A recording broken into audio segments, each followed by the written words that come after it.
Good afternoon. On behalf of the Hayes family, we'd like to welcome all of you here today. Looking out, we see faces that have come from far and wide to be here, and they thank you for that. Before we get started, we just want to ask you to turn off your cell phones. There are only 2 calls we're accepting today, from God and from Bill Hayes. And we know they're together. I know when thinking about Bill's passing, and I'm sure so many people had remembrances of Bill. Do you remember when we did that and when he said that? And some of whom are here that were in a show with him. So there were a lot of discussions about the relationships that you had with Bill Hayes. I would like to take a moment and tell you mine. I have been a member of this church for 49 years, but I would never tell anyone who brought me to the church, because they would say things like, "This is a wonderful congregation, great people, a nice fellowship. How did you get in here?" And so, because it was so ominous in what they were saying, I thought they might try to hurt the people who brought me. So I never told them. So today I'm telling everyone it was Bill and Susan Hayes who brought me to this church 49 years ago.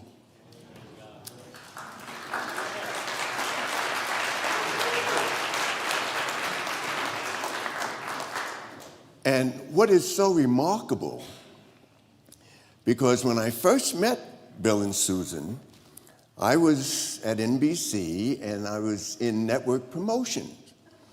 And I said, part of my job at that time was to go to the float builders and put our celebrities on the floats. And I asked Bill and Susan if they would do that, and they agreed. But now let me tell you this. It had to be the coldest July 1st ever. And first they would meet at my office. We had several celebrities, and the limousines would come to my office, and then we would caravan to Pasadena. And they had to be on the float by 5 o'clock in order for the float to be judged. And Susan, of course, was in this flowing, shimmery, very thin garment. And I'm sure she was freezing, but it had to be the coldest morning. But they were, they were troopers and went through it and did the parade. I don't remember which float they were on, but it was a great day. So you can imagine, I was surprised when they said, "George, will you come to our church?"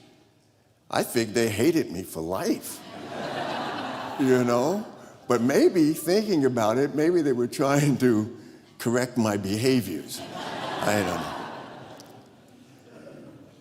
We have a lot when we think about Bill that today, as we paint that picture, that portrait of Bill, we will see those bright colors that is his life. And we're going to share that today. And it's going to be a glorious day. And we thank all of you on behalf of the Hayes family, all of you being here to celebrate this wonderful life of Bill Hayes.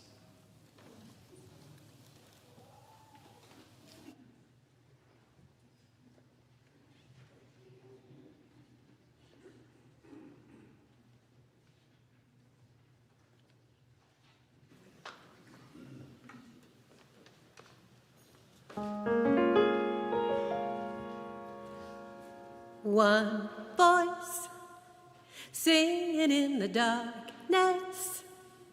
All it takes is one voice, sing until they hear what's on your mind. And when you look around, you'll find there's more than one voice, singing in the darkness.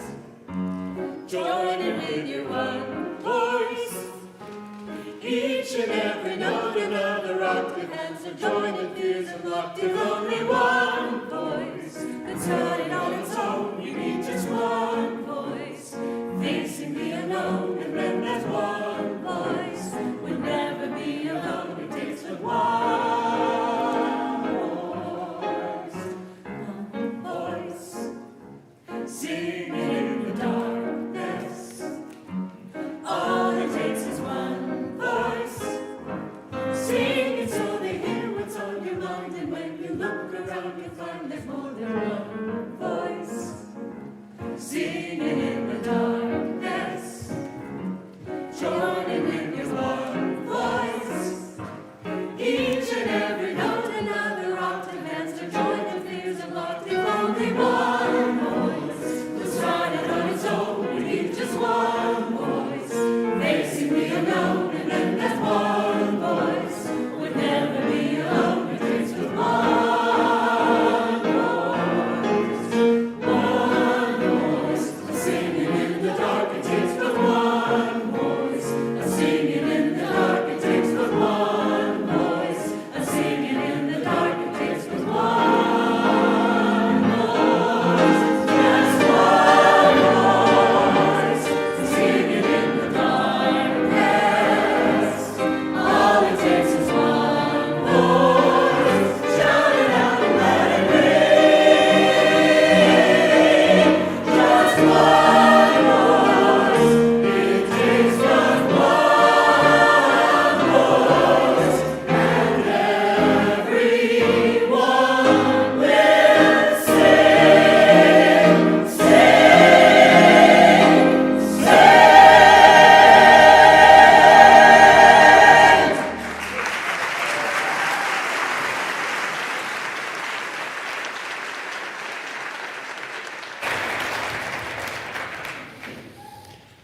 Good afternoon, God's beloved. It is wonderful to see you and to be a part of this service. Hello and welcome. My name is Jonathan Hall. I'm the senior pastor here at First Christian Church of North Hollywood. Some people knew Bill from seeing him on TV or the movie screen. Some people knew Bill from hearing him sing the ballad of Davy Crockett in 1955. Some people knew Bill from the set of Days of Our Lives. Some knew Bill as a devoted family man. Others knew Bill as an elder for multiple terms and a leader of our choir. Today we will hear from a multitude of voices showcasing the various aspects of Bill's life. As followers of Jesus, we collect stories. We are in this business of collecting stories and hearing from multiple voices all at the same time to give us a better perspective of that person. We did that with Jesus, with multiple gospels. Each story and each voice matters because it allows us to see Jesus from different angles. And in that same way, we'll do that today with Bill. Share stories about the rich tapestry of his life from a variety of angles. And if you're like me, you can recall the very first time that you met Bill. For me, it was October 18th, 2022. I realize in this room, I am probably the person who knew him the least amount of time. I own that. I'm aware of that. So when I showed up, pastors like to show up and think that we are bringing God's presence, but we're really pointing to God's presence that is already there. And I offered to read some scripture with him because of his difficulty with seeing. And instead, Bill said, "I've got it." He memorized the verse and shared it with me in the King James, which include these words from Galatians 6. He talked about how, as a man thinketh. As you get towards the end of that, we hear about how we will reap what we sow. These words were written by his grandfather in his graduation book, which is why Bill knew them by heart. Folks in this church know that when I preach, I never stand up here, so don't worry, I'm not going to start preaching. But you'll know that I love to look at the language. And that word reap there in Greek is spirou. It's an aorist verb. It means a simple action without reference to duration. It just goes. Some versions of this word have it to where you're planting like this. Perhaps you've planted like this and your garden failed miserably, right? But the version of this verb here is very particularly done. It's clear to me this is how Bill planted, with 100% intentionality. With simple acts of love, without a duration. Bill made you feel as if he was specifically focused on your well-being. When someone at our church shared they had a friend who had glaucoma, Bill was quick to share all the medications that worked for him, and then followed up with that friend to see how that friend of a friend was doing. This is how Bill planted. A close friend of Bill's from our church told me Bill was the first man who they saw walk the walk and was Christ-like in all of their dealings, and she had plenty of observations to view another side of Bill. He would read our weekly prayer list and then reach out to people on that prayer group list to see if he could help them, sometimes financially. This is how Bill planted, with simple acts of love that made each person feel special. With our choir, he would harmonize with others to help them find their way. Perhaps he did the same thing with you, with simple acts of love. So his grandfather, the one who wrote those words in his graduation booklet, became deaf in his 20s. Bill learned American Sign Language. He found a way to learn each person's language, to reach them, to have an effect on them. So on that day, October 18th, 2022, when I met Bill, again, I thought I was bringing God's presence, reminding God's presence in actuality, and reading scripture with him. Bill did it for me. And I imagine he did it for all of us who are here in this room. As I look out and I see each and every one of you, I see all the ways in which he took time to plant love, grace, compassion, laughter, goofiness, many other things. And in many ways, we are all reaping what Bill has sown as we come together for this service. So no matter how long you knew Bill, know that he planted his love in you so that you can go out and plant so much grace and love and compassion, which is so desperately needed in our world today. Amen.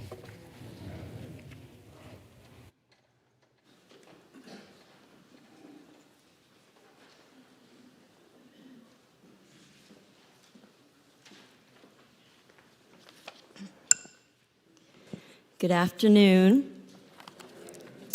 I'm Carrie, Bill's oldest child, speaking today on behalf of my 4 siblings. Thank you all so much for being here to help celebrate the life of our father. William Foster Hayes III was born on June 5th, 1925, to William and Betty Hayes. Billy, as he was then known, grew up with his brothers, George and Phil, in a home filled with love and music. The Hayes household was a harmonious blend of intellect and creativity. Dad learned to sing in a barbershop quartet with his brothers and his father. Although he was incredibly bright, he never liked school. He didn't want to have to sit still and recite his lessons. It wasn't until his college years at DePaul University that education became a source of joy and meaning for him. Always ready for a challenge, he joined the Navy in 1943 and became a Navy fighter pilot because that was the most demanding area of the armed forces that he could think of. In 1947, he married Mary Hobbs, I was born in 1948. Bill came along in 49, Catherine Christian in 51, Tom in 54, Davy Crockett in 55, and our baby sister Margaret in 56. Our parents divorced in 1969, and Dad headed west with the family. He started on Days of Our Lives in 1970, where he met a beautiful young actress by the name of Susan Seaforth. Fast forward to 1974 for one of Dad and Susan's 3 weddings. The real one. They would have celebrated their 50th anniversary this October. Our childhood, unbeknownst to us, was unlike that of our peers. We grew up immersed in the world of theater, often backstage watching shows from behind the scenes. We traveled during the summer to follow our dad in summer theater. We knew all the words to shows like Bye Bye Birdie, Carousel, Oklahoma. We extraed on Days of Our Lives and helped Dad to run lines. Actively engaged in our church when we were kids, our parents traveled to Africa to build a hospital. Their African friends became a part of our extended family, teaching us that the color of one's skin does not define their essence. One of Dad's closest friends was a gay choreographer and dancer. We learned a person's lifestyle does not determine their character. We have thanked him many times for instilling these values in his children so we could pass them on to our children and their children. What an amazing gift. We stand here today filled with gratitude. Gratitude for the remarkable life of William Foster Hayes III. We cherish the lessons he bestowed upon us, lessons of kindness, respect, integrity, acceptance of differences, the art of listening, the joy of music and dance, and unconditional love. On behalf of my siblings, we want to express our profound appreciation to Joseph Ramirez and all the extraordinary caregivers for the excellent, gentle, and loving care they provided for our father, Mr. Billy, in his final months. Joseph and the caregivers were a priceless gift to our family, offering respite and the assurance that our dad was in caring and capable hands. 2.5 years ago, an angel by the name of Amy Jean Shaughnessy tap danced her way into our lives. Already a member of Dad and Susan's family, she is now an honorary sister to us. We could not have asked for a more perfect or more competent personal assistant for our parents. Is there anything Amy can't do? We don't think so. We know that the job went so far beyond what she originally signed up for. Amy never flinched.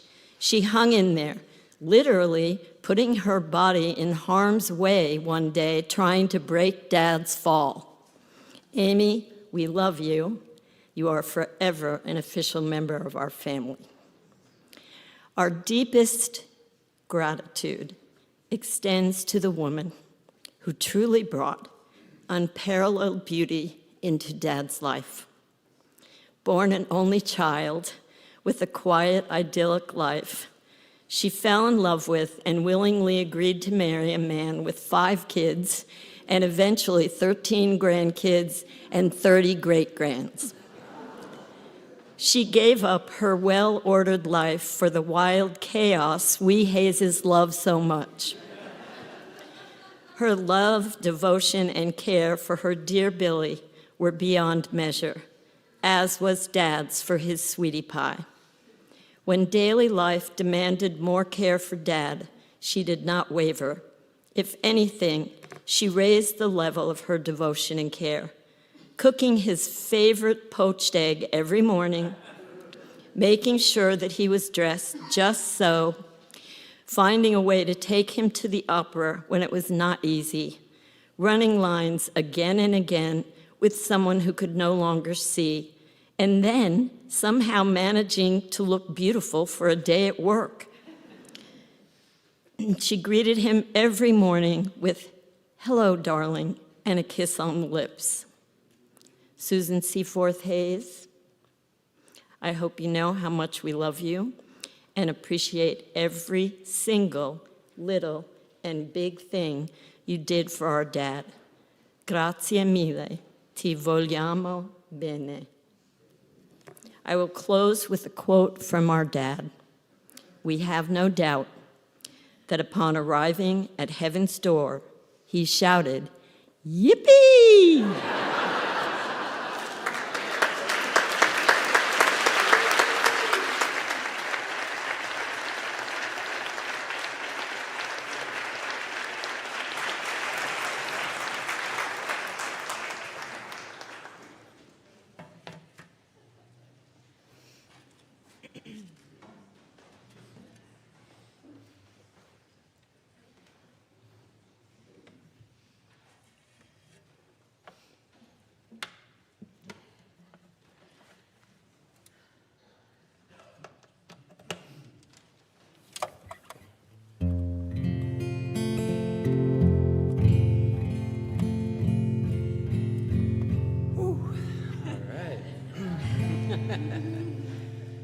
Thank you, Mom.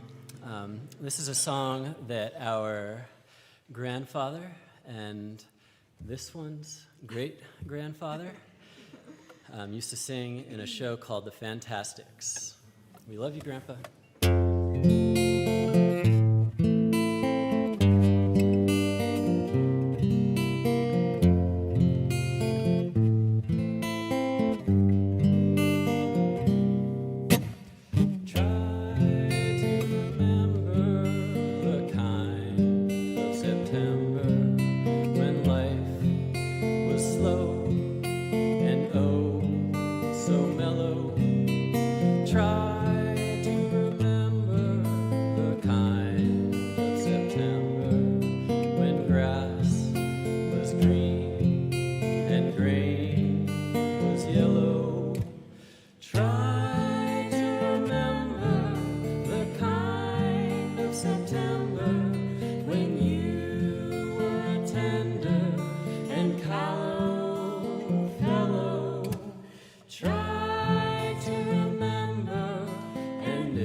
Tender, that love was an ember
The family tree. This was one of my grandfather's greatest achievements. Honestly, the Hayes family tree was kind of important to me because I wouldn't be standing here if William Foster Hayes III hadn't started a family. I'm so glad Grandpa Hayes nurtured and cared for his family tree. He was curious about genealogy.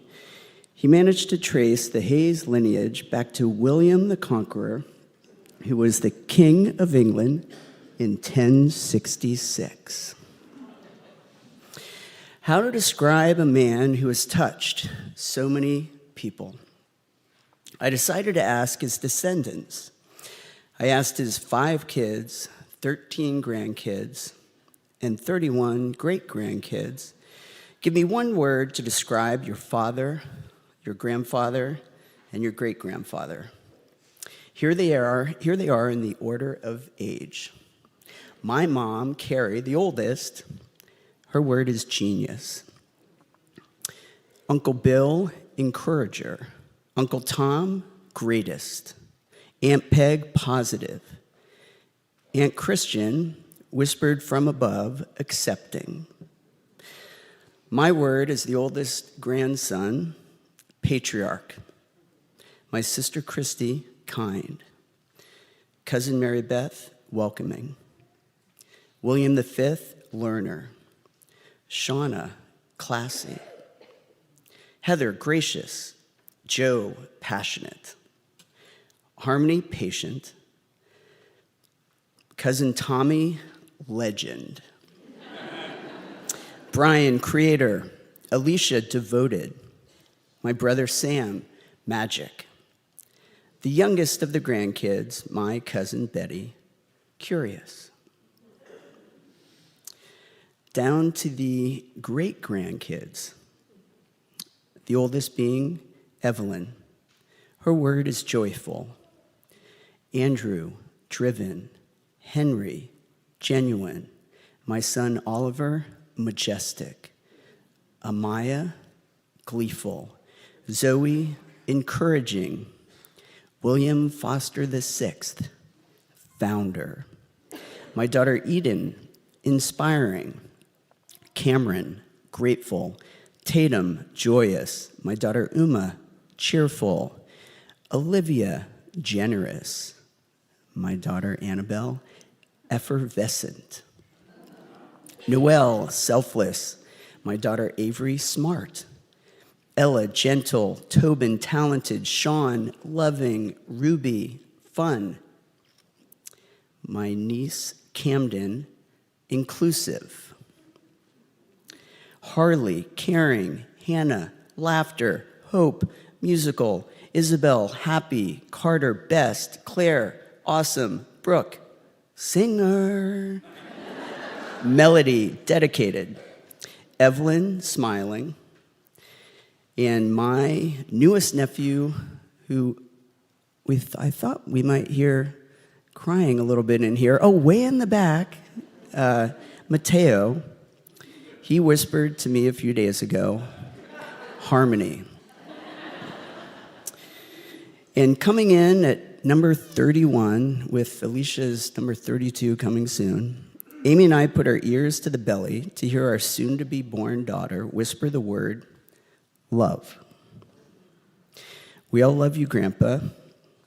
You are the music man, and you are with me and everybody here all the time.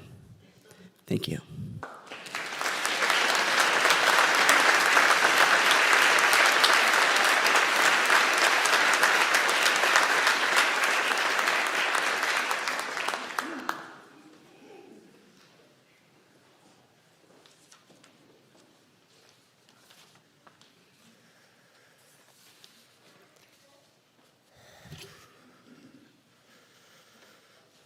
Good afternoon. My name is Betty Jackson, and I have the honor of saying I am Bill's youngest granddaughter, as well as the honor of saying I was present the final week leading up to his transition. I would like to share with you my experience. January 12th, I had the pleasure of waking to another morning in my grandfather's office. I often just lay there for some time, looking over all the pictures in the frames hanging on the walls that showcase the work he has done through the years. I got up and went to the living room to say good morning to Grandpa. There he laid in the hospital bed that looked out over the garden, and the morning rays were shining down on his face. His state seemed about the same, eyes closed, steady breathing, and peaceful. On this day, it was also my mother's birthday. And she requested crazy pancakes, my great-grandmother's recipe. Aunt Carrie was busy in the kitchen. The table had been set with strawberries, whipped cream, lemon glaze, and of course, Grandma Susan's fresh-cut roses. As we sat around the breakfast nook, I realized I was in Grandpa's chair, where he usually sat in his robe and his baseball cap. I thought of him in the next room, hoping he was aware of our laughter around his table, enjoying his mother's pancakes. I hoped he had some awareness that we had been spending our nights looking through his photo albums while indulging in his chocolate stash.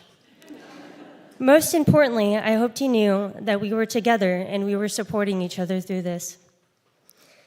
It was an interesting sensation to be able to hold the totality of life within the house, how our joy and laughter filled the air in one room as he was slowly slipping from us in the next.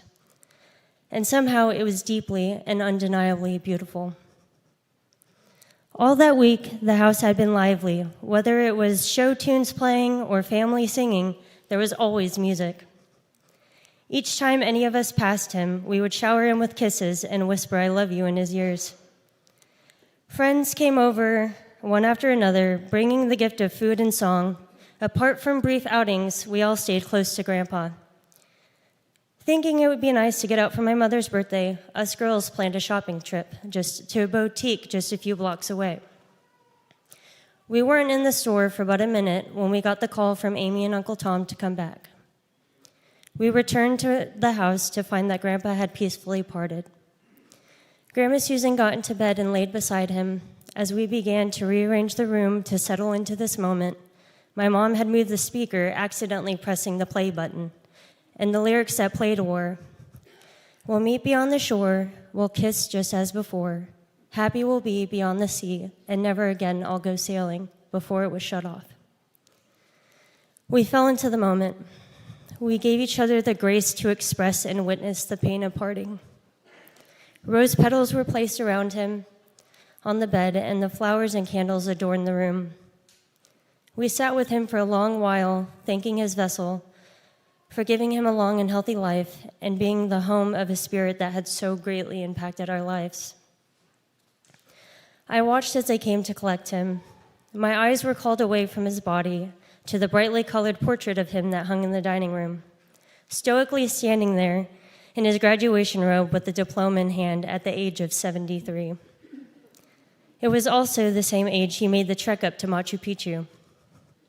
It was as if he was telling me, "Don't look over there, look here. Look at all I have done with the life I was given." We followed behind as they ushered him out. Grandpa always insisted on walking everyone out to their cars.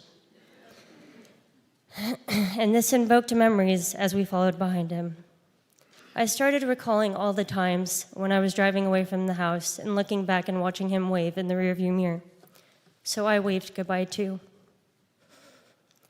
A few more grandchildren came, and our family spent the night huddled together in Grandpa's office, sharing a glass of brandy and eating pizza and sharing stories.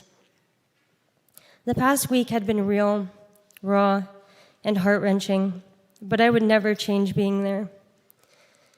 I am so honored and grateful that I got the chance to care for my grandfather, just as he had cared for me through all of mine. It was the most profound experience I have ever had. My grandfather was extraordinarily loving, kind to absolutely everyone, and he left us a guiding star. I understand the term, "I'm sorry for your loss." However, it's hard to hear when being blessed as his granddaughter, I feel I have only ever gained.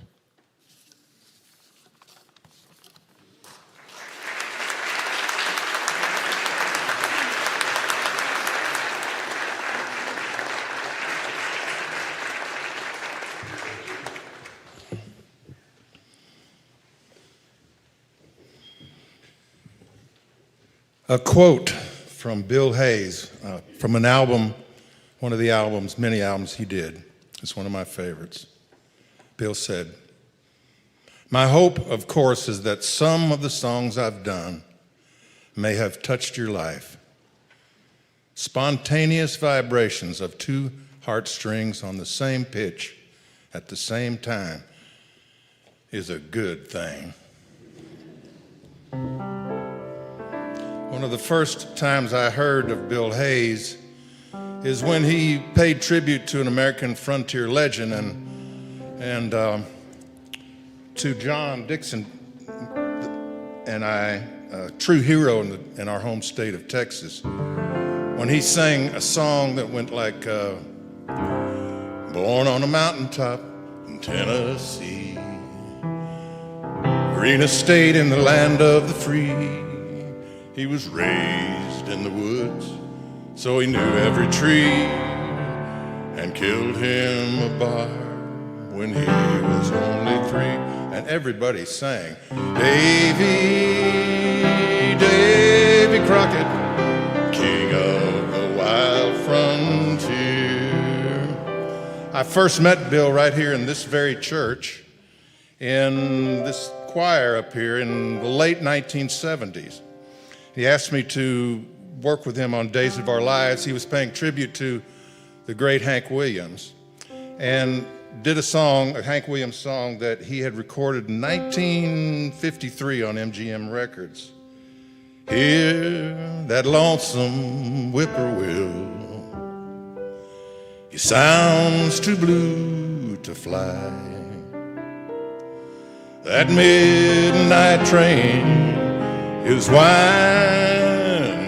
low, and I'm so lonesome I could cry. But when Bill would pay tribute to his family and his friends, even his TV family, he loved to sing one of these old songs by Irving Berlin. I'll be loving you always, with a love that's true always. When the things you've planned need a helping hand, I will understand always, always. Days may not be fair always, that's when I'll be there always. Not for just an hour, not for just a day, not for just a year, but always.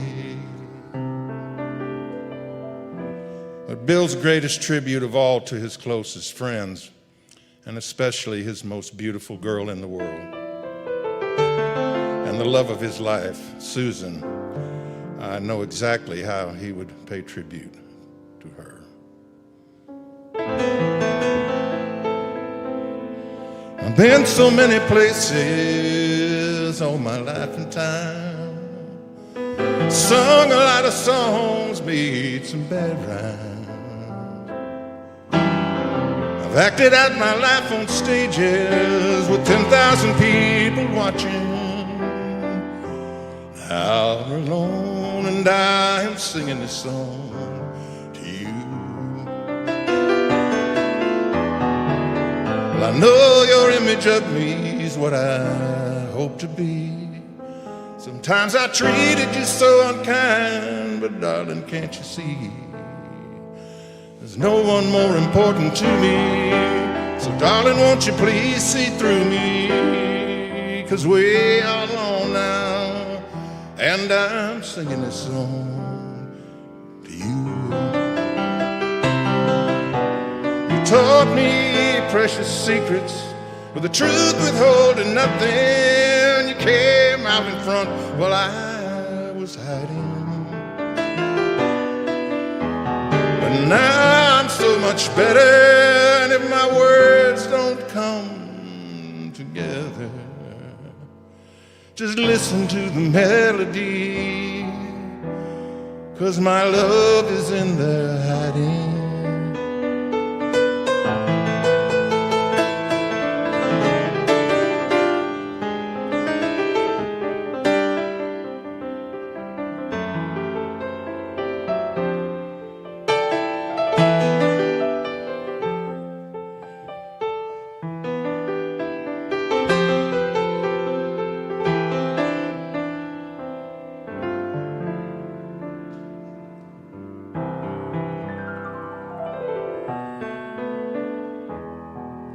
Well, I love you in a place where there's no space or time.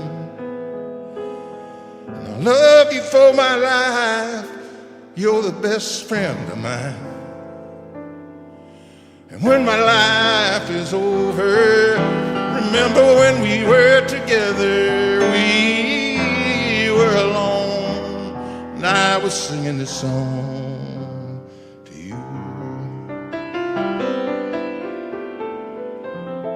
When my life is over, remember when we were together.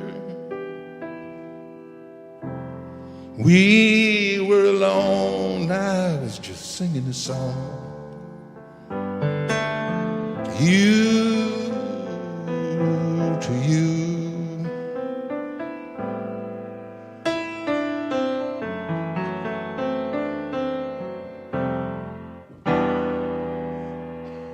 Just to you, you.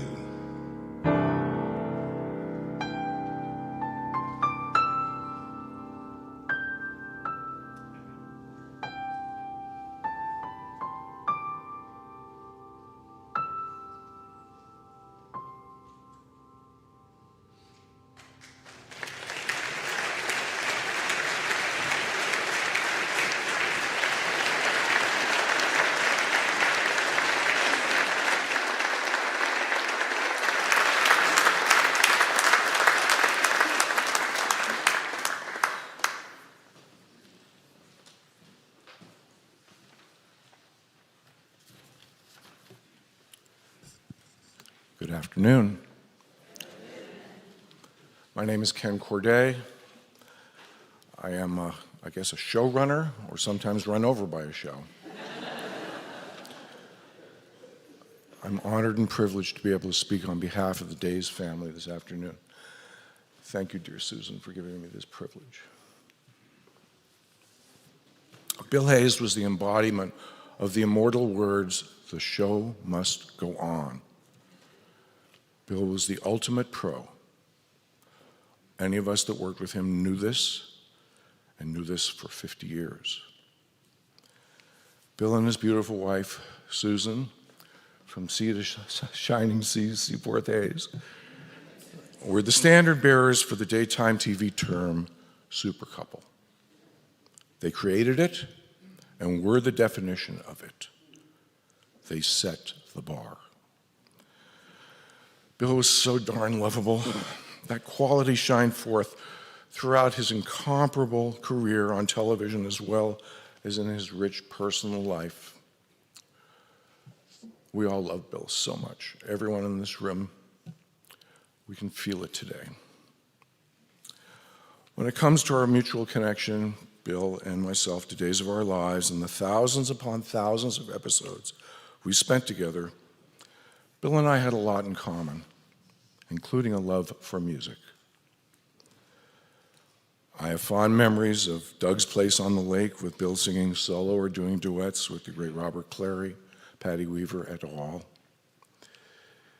And reaching way back, there was the CAT Scanner Review, the first hospital variety show.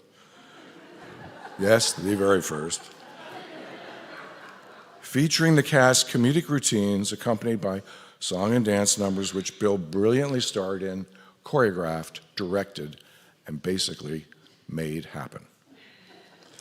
Bill gave me my first job during that hospital variety show. It was a very auspicious job, my first time on the set of Days of Our Lives, working in the orchestra pit and throwing rubber chickens at he and Frances Reed. Yeah, gotta start somewhere.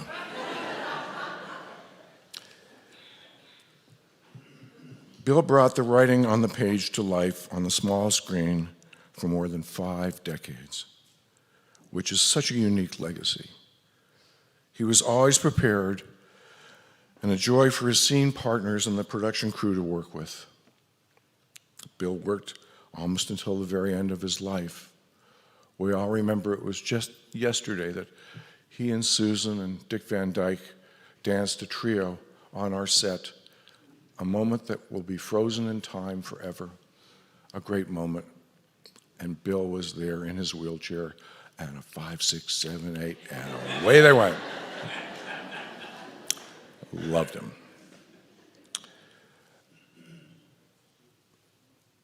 A tribute to his strength and fortitude, for his enthusiasm for his amazing craft, but most of all, the love he and Susan had for each other.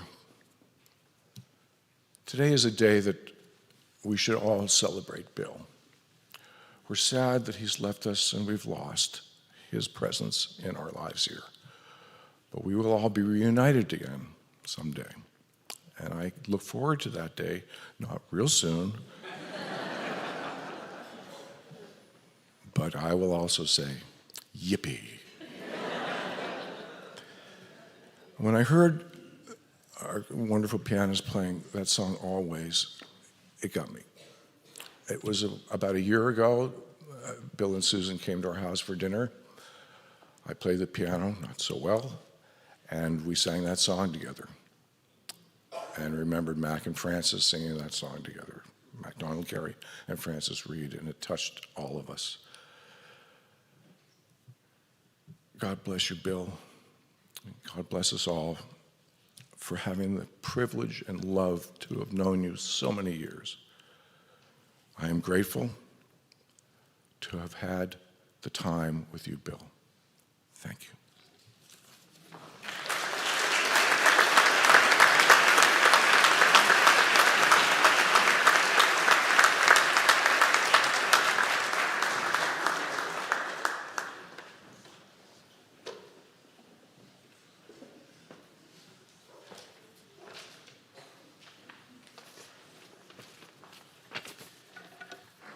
Born on a mountaintop, oh geez, that's the guy that Morgan sang about.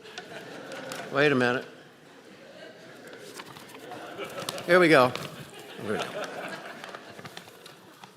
My name is Bill Lewis, and I have the honor of representing several dozen people from 3 generations of a unique family who had the privilege and honor of calling Bill Hayes Uncle Bill. That would be his Old Mission family. For those of you who don't know, beginning in 1949, 7 couples from DePaul University began vacationing together on Lake Michigan near Traverse City. The family of Uncle Bill's cousin, Betty Jean Wilkes Besterfield, owned a cottage with 7 bedrooms and 1.5 bathrooms.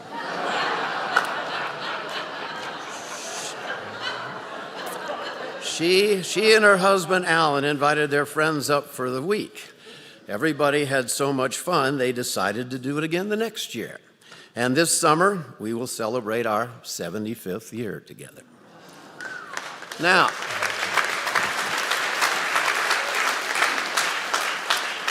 one quick thing about those 1.5 bathrooms. When the original 7 families and all their kids were at that one cottage, there were 14 adults and 23 kids sharing those facilities. Believe me, we got to know each other very well. Those friendships, especially among the original men and women, formed a bond that often supplanted even blood relatives. Their lives became intertwined not just for a week every summer, but through all the highs and lows of life. They were a diverse group that accepted everyone for just who they were and respected each other immensely. Late at night, there were conversations about every aspect of life. Political discussions were especially lively. Not everyone was on the same page by any means, but no one begrudged another his or her opinion.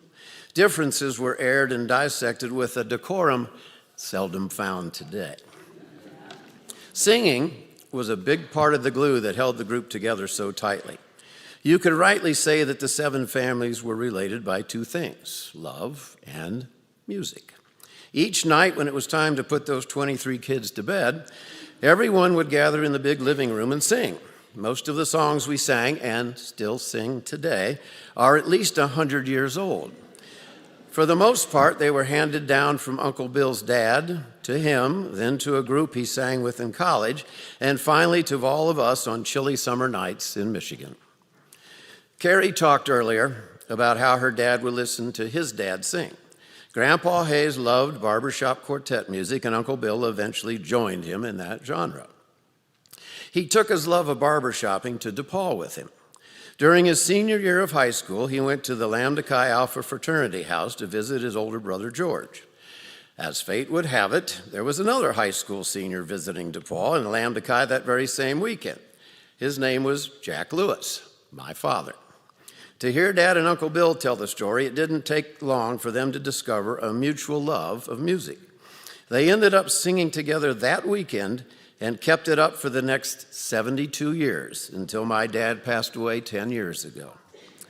To give you an idea how deep that friendship was, when Uncle Bill found out my dad was moving toward the end of his life, he jumped on a plane and flew to his bedside in Ohio. Those last days they spent together were full of songs, laughter, and stories. I wanted to tell you that story simply to illustrate there wasn't anything Bill Hayes wouldn't do for a friend. And there were legions of them. He was equally kind and generous to the famous and not so famous. When I was fortunate enough to be working as a writer on Days of Our Lives with Susan's mom, Elizabeth Harrower, I sometimes went to the studio. It was often time-consuming to walk to the commissary for lunch with Uncle Bill because everybody, and I mean everybody, along the way would shout out a greeting or stop and tell him something. He not only knew everyone associated with the show and many others on the NBC lot, but knew something about them, their kids, their spouses, their triumphs, their tragedies, and even well into his 90s, if you ask him who the wardrobe person was on a show he did in a small town in the middle of Illinois 50 years ago, he remembered the name. Another of his Michigan friends was a guy named Frank Durham. We kids called him Uncle Bull. Uncle Bill and Uncle Bull met in the Navy during World War II. The story goes that upon their arrival at Pensacola, Florida for training, the new recruits were lined up and asked if anyone could sing. The 2 of them, strangers at the time, and 2 more stepped forward and were told they were putting on a show that night for everyone and it had better be good. Thus, another 7-decade friendship began. Back at DePaul after the war, Uncle Bill arranged for my dad and Uncle Bull to be roommates. Shortly thereafter, the 3 of them recruited a bass to round out their new barbershop quartet. They first performed as their fraternity serenaded the girls at the sorority houses. Then they branched out to local gigs in the small Indiana community where DePaul is located. That led to some shows in Indianapolis, and eventually they were asked to appear on Don McNeil's Breakfast Club radio program in Chicago. In other words, they were good. And they were asked to stay on the program. But by then, my dad had been accepted to medical school, and Uncle Bull in the bass, whose nickname was Monk, had been offered good jobs. So Uncle Bill became a solo act, and that seems to have turned out all right for him. In Michigan every summer, though, Uncle Bill, Uncle Bull, and my dad were not about to let an opportunity to sing together go to waste. Since Monk was not part of the group, the rest of the men were recruited to sing melody, while the other 3 moved up and down and all around the other parts to the barbershop songs we sang. By a stroke of good luck and DNA that just happened to line up right, I eventually became the 4th member of the quartet. Uncle Bill, on more than one occasion, thanked my mother for giving birth to a bass. And so for 40 years, I had the privilege of singing with those 3 longtime friends. It was always my job to just make sure the root note was heard. That allowed the other 3 to improvise to their heart's content. And I can safely say, in the hundreds and hundreds and hundreds of times we sang the same songs together, they never ever sang any one the same way twice.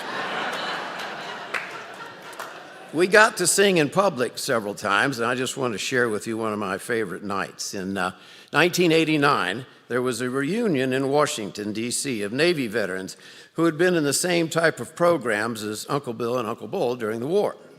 The organizer of the event asked Uncle Bill if he would perform. He suggested the quartet. It was a black tie affair in a big ballroom, and our wives got to go with us. We had a great time singing, and the audience responded enthusiastically. Even Susan Hayes, known to be an honest critic,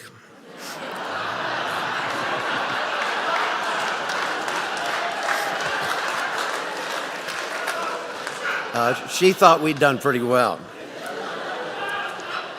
But here's why I told you that story. After the show, we all went out to dinner at a rather upscale restaurant in the heart of Washington. We may very well have consumed an adult beverage or two when Uncle Bill said, "Hey, can anybody do this?"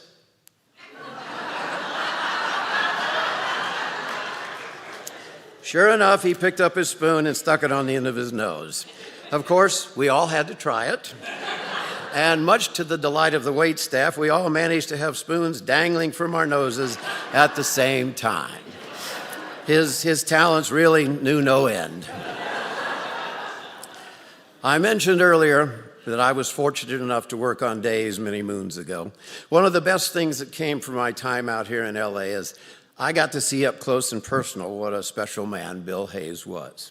He would no doubt enjoy hearing what we all have to say about him and all his accomplishments, but he would probably rather talk about his wife, his kids, his grandkids, his cousins, his old mission family, his co-workers, or just about anybody else but himself.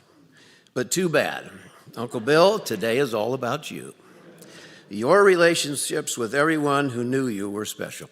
Fortunately, your long life allowed you to enrich the lives of so many others. And I am proud to have had the honor of calling you friend my whole life.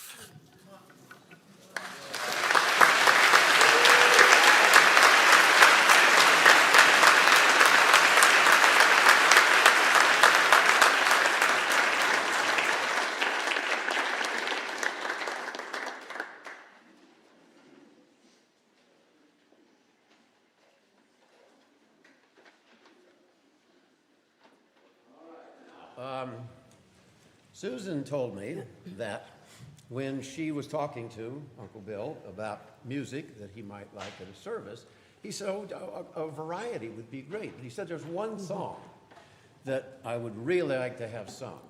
She said, okay, what is it? Coney Island Baby. So, Tom Hayes, my sister Megan, Carrie, and I are going to give it our best shot to honor that request.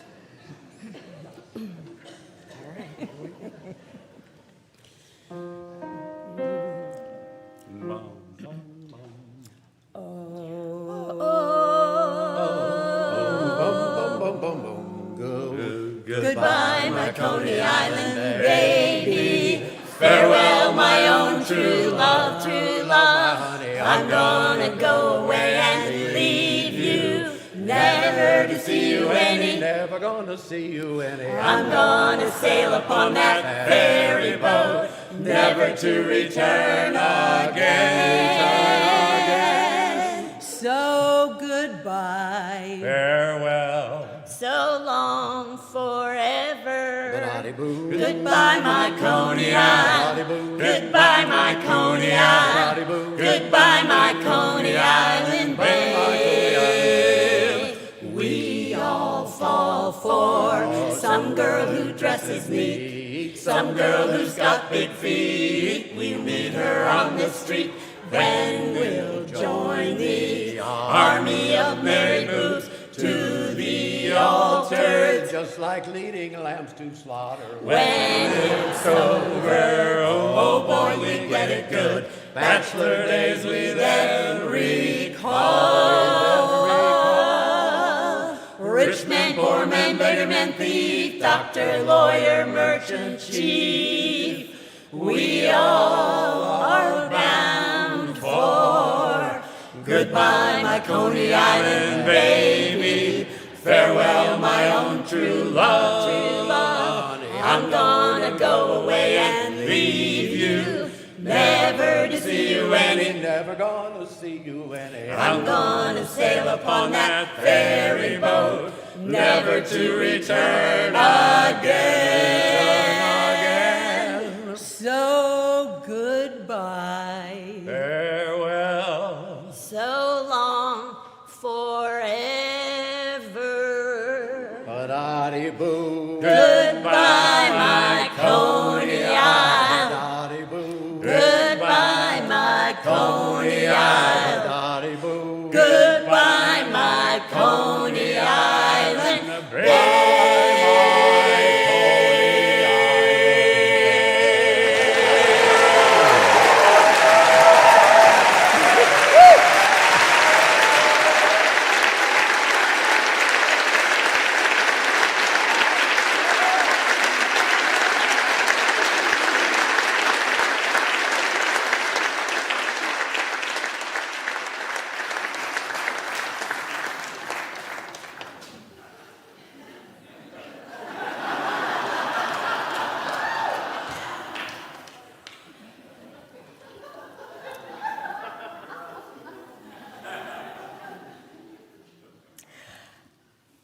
I want to thank everyone that's here. Some of you came a long, hard distance. You all have a little piece of my heart. This is undoubtedly the most positive audience I will ever face.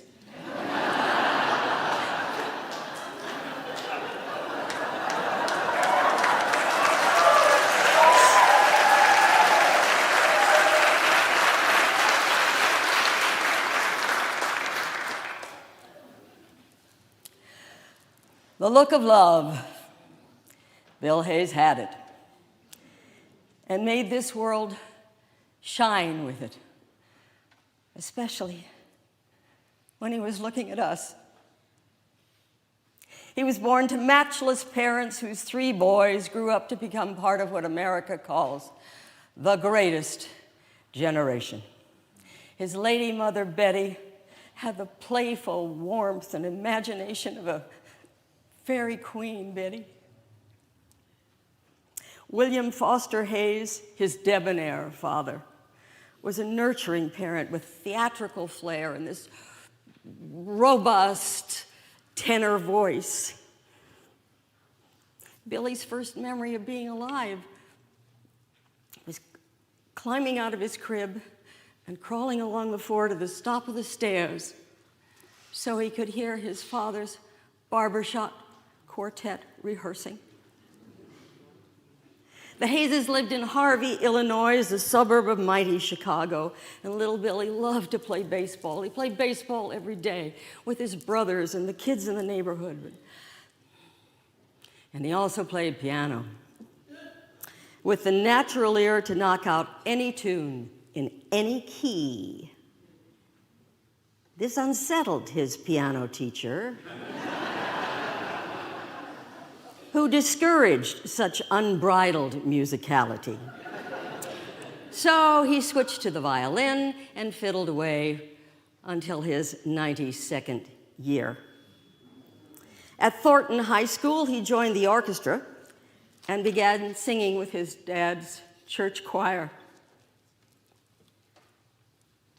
He told me sometimes in this church, he could hear his dad's voice harmonizing with him on all the grand old hymns. Back at Thornton, in the string section, he sat across from the lovely Mary Hobbs. The petite redhead made quite an impression and was to become the first Mrs. Bill Hayes when they attended DePauw University together.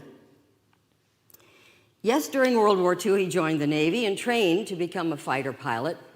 And the service taught him how to navigate by air and sea, how to fly a Stearman. That's an open cockpit plane. Goggles, white scarf. Just like you imagine. The Navy also taught him to dive off a 50-foot platform and swim 5 miles fully clothed in one go. taught him to survive for 3 days on a deserted beach without food or water, and how to kill a man with his bare hands. Not planning to use these skills in civilian life, he was very happy to muster out of the Navy 24 hours after Japan surrendered. But he loved the flying. He'd dream about it many times. Wake up with a smile on his face. Here are some of the things he accomplished in his marvelous years among us. He raised 5 children. Years later, became a positive mentor to his 12 grandchildren. He helped build a village hospital in Angola. He wrote 2 published books, was working on a 3rd. He took up dancing seriously at 65. He earned a Master of Music degree at Northwestern, and at 73, a Doctorate of Education at University of West Virginia. He also served on the boards of the National Academy of Television Arts and Sciences, the Professional Dancers Society for 30 years, and of course, First Christian Church. He had a gold record. He starred on Broadway for Rodgers and Hammerstein and in over 100 musicals, plays, and national tours. He made the cover of Time magazine in 1976, representing the pop culture of daytime drama. And from 1949 to 2024, participated in the dawn, high summer, and sunset of network television as we know it.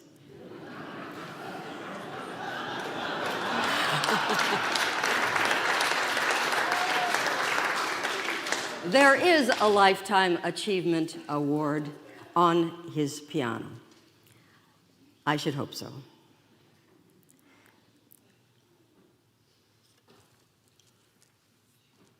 The following list of some of his favorite things besides chocolate: Italy,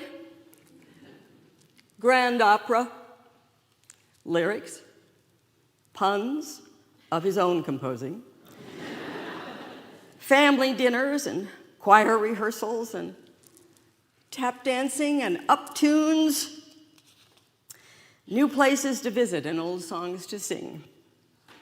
The Dodgers, New York City, serenades, and sunshine in the morning. Performing poached eggs, the Count of Monte Cristo, and Casablanca.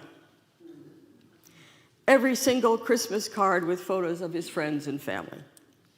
Colored markers and piles of sheet music and an old safari jacket he wore to every continent, and the morning sports pages and his grandmother's violin.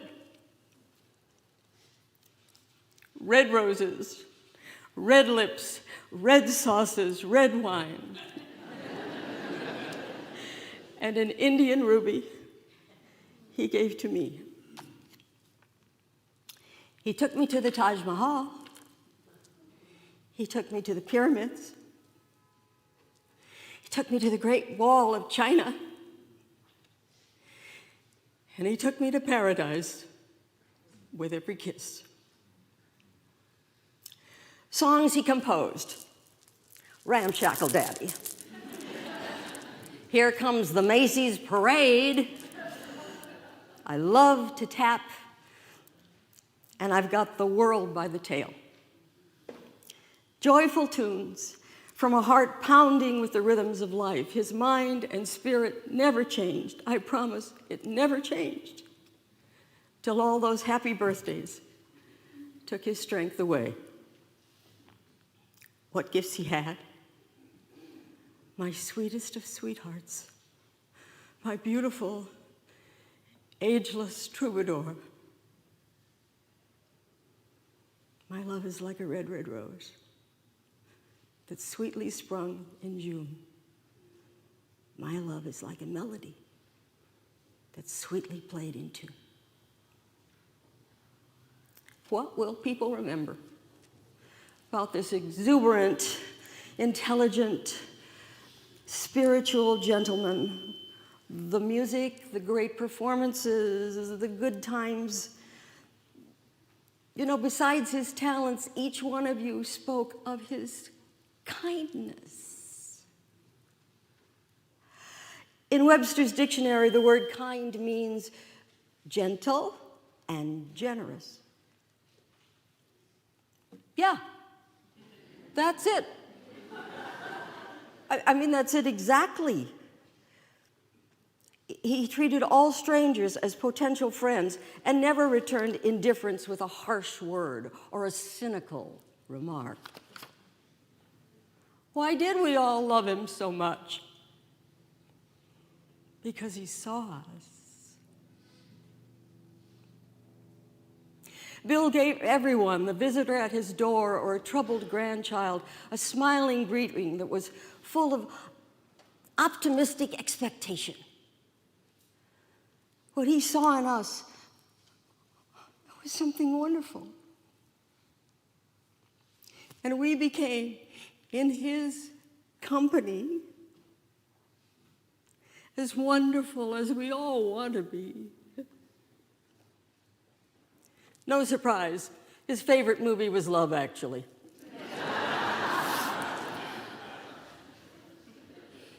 He was passionately reaching out to people his whole life song, with a song, a story, and that look of love. Love that transcends time and lifts us all into the light sublime, where creation never ends, and we all are shining too. May his love live on to warm you with his light. And oh, how bright is Billy's light.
The water is wide, I can't cross over, and neither have I wings to fly. Build me a boat that can carry two, and both shall row, my Lord and I.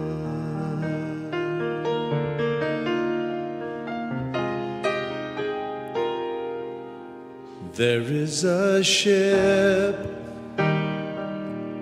and she sails the sea. She's loaded deep, as deep can be, but not so deep as my love for him. I know not how I sink or swim.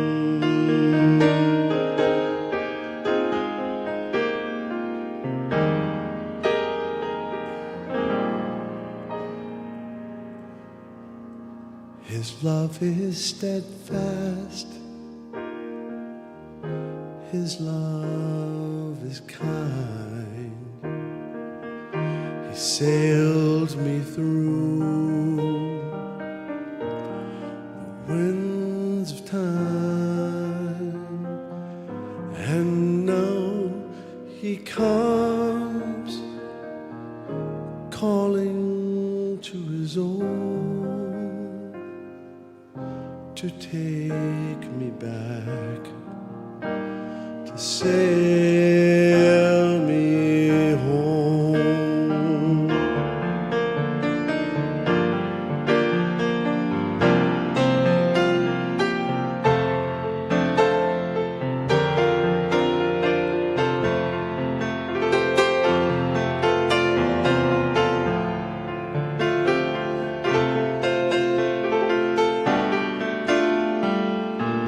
Give me a boat that can carry two, and both shall row, my Lord and I.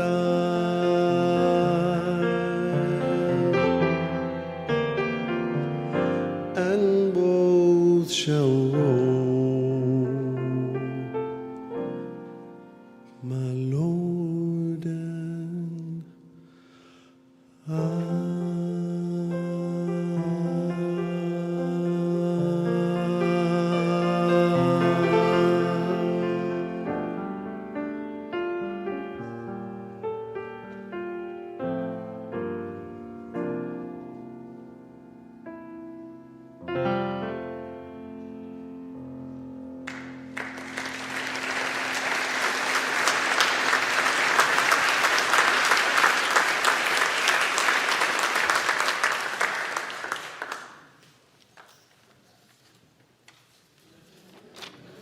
Love a good lighting guy.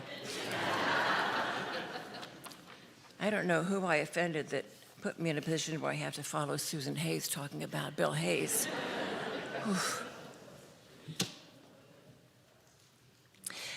This is a piece that Susan liked and wanted me to read to you.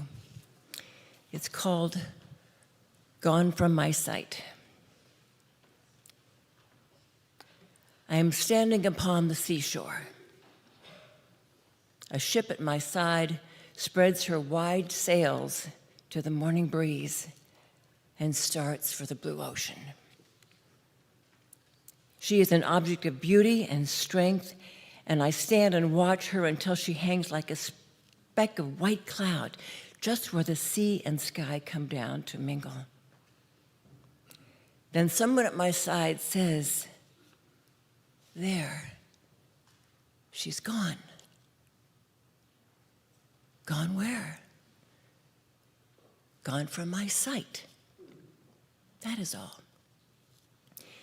She is as large in mast and hull and spar as she was when she left my side, and just as able to bear her load of living freight to the place of her destination. Her diminished size is in me, not in her. And just at that moment when somebody at my side says, "There, she is gone," there are other eyes that are watching for her coming, and other voices ready to take up the glad shout. "Here she comes."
Friends, everyone is welcome to join us for the reception that is happening in our social hall.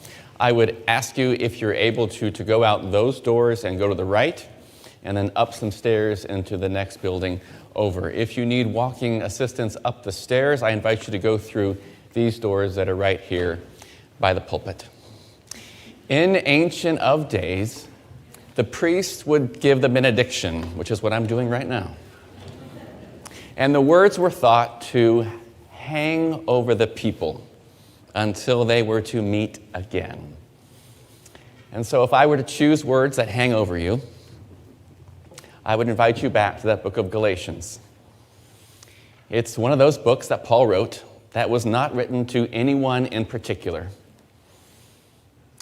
It was passed around modern-day Turkey, and everyone who read it thought, Paul's talking to me.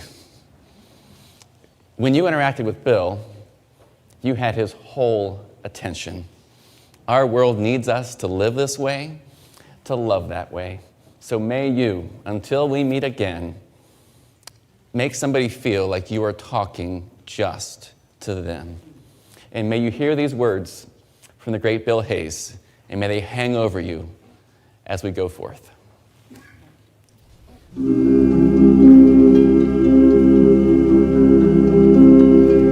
Our Father,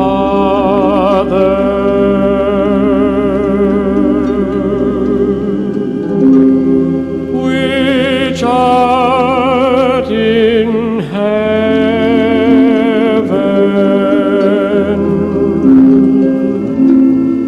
hallowed be thy name.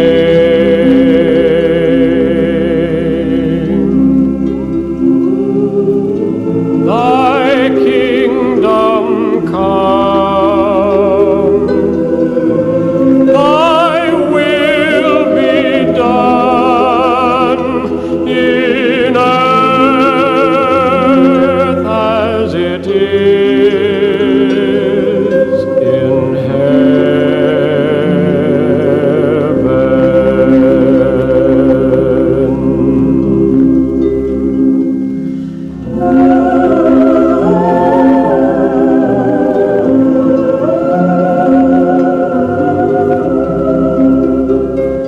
Give us this day our daily bread, and forgive us our debts as we forgive our debtors.